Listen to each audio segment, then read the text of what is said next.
tani waa xaqiiqada dhibaato madaxweynaha Soomaaliland Rafiiq Laah ayaa u muuqata mid sababi karta halis dad iyo dalba galaafata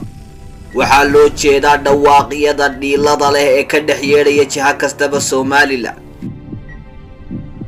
intaynaan u gudbin sababaha keenaya iyo waxa madaxweynaha ku kalifaya habdhaqanada fahamkoodu muhiimka u yahay si bulshadu uga nabad galaan bal marka hore dadkii waa sidee maxaa ku habsaday xaggan u fiirso waa hooyooyin ilmaynaya waa askartii qaranka loo adeegsaday baa annaga dadilaya wayooyoy ma sidaasaad u dilaysaan ma caruurtiiyo maantidaad dilaysaan dhinacan kale eeg waa duqayti cataabaya 13 xukun ayaan haystaa kow فلين بدعي ويدا وحكي صاح حكومة واحد فلين ليلا علي بدعي ويدا هو ما يكون بدعي ويدا رئيس الله كان عايز يصل عليها ما كم إذا مدحوينها ما أنت كذاية قانوني أنا واحد من المدن ما حلي يروح ولا شيء يجي يقول لي بدو ما شغال ما كل شيء ولا حيان شغال فيك كل شيء ولا ما هي يقول لي يدوس وانا قاعد شو بنتفكر وانا كذيني dhankan kale baldugo waa sharcigii oo la laalay bal iyana u fiirso waa ciidamadii oo kuwii ay u adeegi lahaayeen loo adeegsaday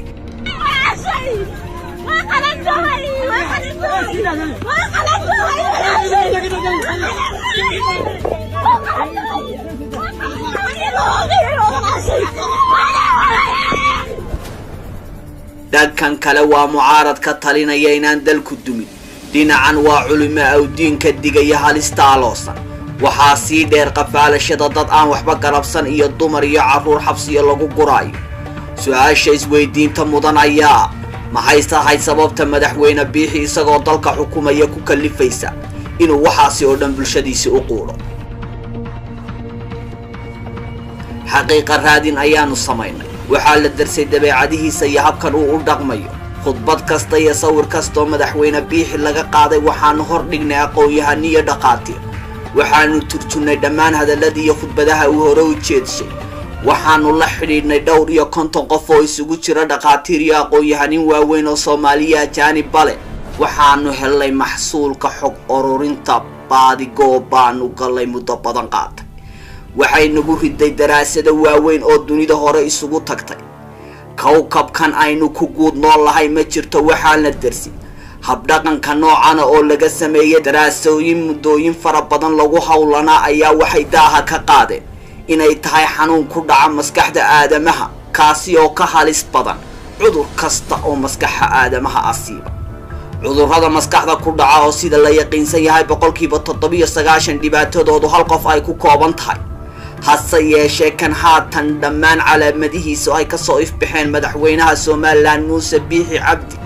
ayaa ah mid waxyeeladiisu daran tahay taasoo ay sii xoojinayso mas'uuliyadda uu hayaa saameynta cudurkani ku leeyahay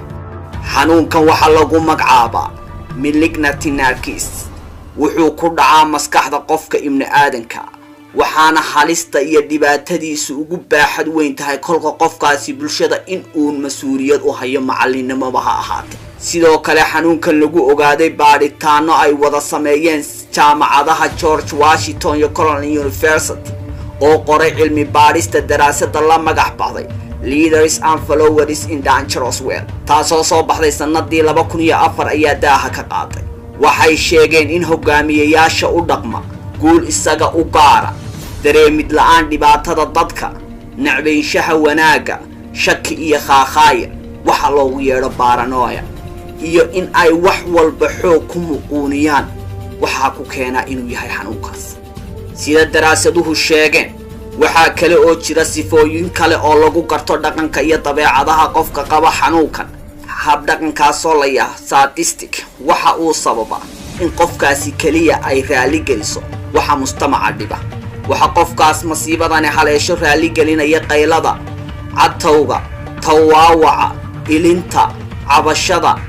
saawaha uu umada bado iyo sida uu isagu dadka karaamada ugu qaaday ugu sameeyo waxa loogu yeedho afka qalaad humilitate waxa qofkan dhibta in laga caban waayo la dhibtoon waayo la qaylin waayo iyo in dadku kala kulmaan wax raali geliya xataa xayawaanka maaha qof u fiican qofka uu ku habsado xanuunkan calaamadihiisa ay ka soo ifbixeen dhammaantoodba madaxweyne muuse biixi cabdi wuxuu dagaal ba'an la galaa cadaaladda wuxuu burburiyaa wax kasta oo u sabab noqon kara in bulshadu dhib kaga baaqsato isagoo u sii maraya mas'uuliyadda lagu aaminay wuxuu la col yahay in khaladaadkiisa wax laga weydiiyo wuxuu ka dheeraa dadka ehlu cilmiga iyo ehlu caqliga wuxuu xushaa oo aad u ilaashadaa kuwa aadka ugu dhagan nugul ee ka shaqeeya waxa raali geliya oo oohinta iyo dadka dhibaatayntoodu ay kow ka tahay waxaa kale oo jirta qayb kale oo iyana xanuunkan xidhiidh la leh oo ah waxa loogu yeedho egocentric waa qof wax waliba keligii ka bilaabmaan keligiina ku dhammaadaan cidda la talisa ee doonta inay saxdana wuxuu u aqoonsan yahay qofkani cadowgiisa koowaad qofka lagu sallido xanuunkan bahalka ah waxaa kaloo si weyn loogu gartaa inaanay qofkaasi maalka adduunyada guud yaaloo dhammi aanu deeqi karin hurdadu waa ku yar tahay waxaanuu doonaa si uu hurdo u helo in loo soo ururiyo dhammaan dhawaaqyada iyo cabashooyinka agagaxale ee kasoo yeedhaya bulshadiisa xanuunkan oo madax badan iyo shacabkoodii galaaftay xataa kuwa shirkada maamulaya iyo shirkadahaasiba sahayday ayaa xilligan madaxweyne biixi la maraya meel aad u xun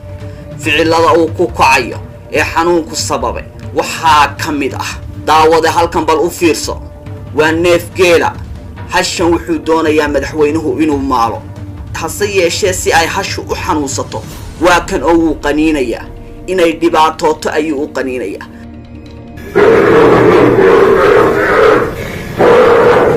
xaggan bal eeg dumarkani waxay joogaan maalintoodii 8 maarso maaras waa maalinta haweenka dunida waxay rabaan in looga sheekeeyo kaalinta ay bulshada kaga jiraan iyo muhiimadda ay qarankan u leeyihiin waa kaas wuu ka oohinayaa isna wuu ilmaynayaa si ay qalbiyadooda u daqmadaan xanuunka ayaa sababta leh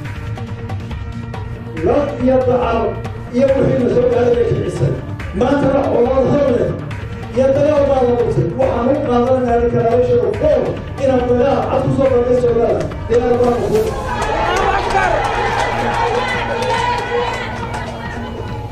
dhankan kale soo eeg wuxuu ku raaxaysanayaa burburinta bulshadiisa cabashadoodu waa badhaadhihiisa guryahoodii ayuu xoog kaga qaadayaa waa uu xidhxidhayaa si ay u xanuun u dareemaan sababtu waa cudurka haleelay madaxweynaha oo meeshii u darayd xilligan la maray sida daraasadaha ku cad qofka xanuunkan la rafiiqa waa qof been badan oon wacad lahayn wax kasta oo wax ku saxmayaan ama bulshadiisa tabashadooda buuxin kartana waa uu ka dheeraada bal dib u eeg inta shirar ee dalka ka dhacday oo beelaha dalka wada degaa u soo gudbiyeen si xal loogu helo ama wax looga qabto halkoodii madaxweyne biixi kama u hoos qaaday waxaa kaloo lagu gartaa saaxiibadiisa ugu dhow ayaa ah dadka ugu horreeya ee ballanta kaga baxo waa kan Professor Samatar oo ka warramaya markuu muuse dhisaaye ee la doonaya inuu madaxweyne noqdo wixii dalka u danah ee ay ku ballameen dhammaantood waa uu ka baxay madaxweyne biixi cali khaliif galaydh waa kan isna aqoon-yahanka beenta runmooda ayuu ku jiraa weli hargeysuu ku gaaf wareegaya burcuu marayaa wuxuu raadinayaa xal Soomaaliland ku sii wada joogto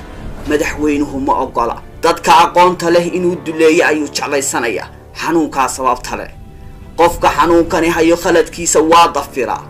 oo been ayuu isku difaaca sidaynu hadda ka hor u soo joognay madaxweyne biixi xilalka qaranka nooca uu ka yeelay iyo sida uu bulshada Soomaaliland ugu xaq sooray waata isagoo hal qoys wada siiyay intaasoo xilal ah waxba lagama weydiin karo si uu wax yidhi haddii wax laga weydiiyo waa kan wuu dafirayaa wuxuu leeyahay qalmaan soo qaata bal tiriya waxaan sameeyey waxba kama jiraan xanuunkaa sababta leh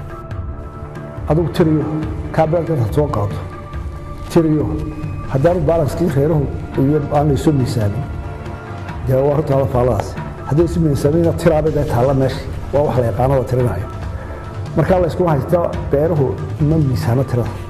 sida dhaqaatiirta iyo aqoon-yahanka xaqiiqa raadinta nala gashay oo qaarkood ajaanib yihiin saan hore u soo sheegnay ay xaqiijiyeen kolkay daawadeen muuqaaladiisa sawiradiisa fasireen luuqadda jidhka aadamaha dad ku xeeldheel aan la kulannay wuxuu kaloo mar kasta doonaa qofka xanuunkaasi haya inuu dadka cabsi geliyo muuqaalkani wuxuu ka mid yahay kuwaanu la wadaagnay dhaqaatiirta iyo dadka aqoonta u leh